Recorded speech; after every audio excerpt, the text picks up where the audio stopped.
So I wanted to come and share this with you before I go to bed. Do you know how you know God is speaking to you?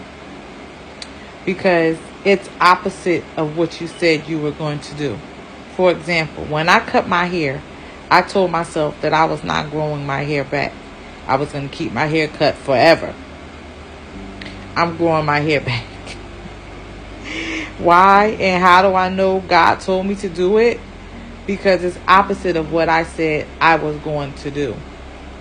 And it came in a still, quiet voice. God can only talk to you when it's quiet, which is why silence is so important. In the Bible, it says God talks to you in still and in quiet. God can only talk to you in a quiet voice. Let me tell you the scripture. 1 Kings 19 verses 11 through 13 reads, Then he said, and this is God's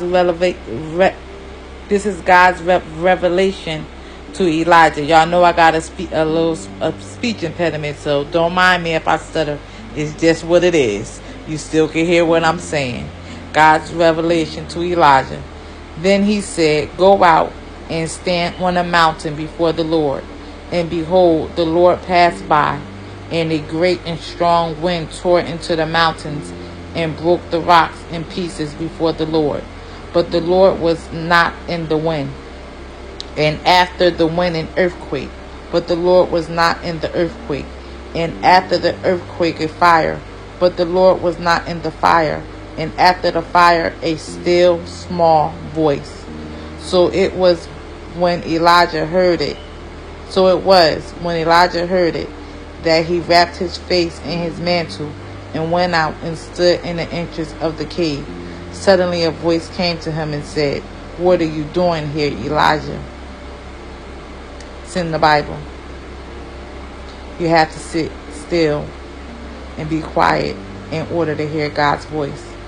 That's how I know it's not meant for me to cut my hair again. Because God's voice came to me when I was still and quiet, when it was unexpected, and when it's different from what I thought I was going to do. The biggest joke you can tell God is the plans you have for your life. So if you're looking to hear from God, sit in silence. Stop expecting him to come through the noise, because he's not.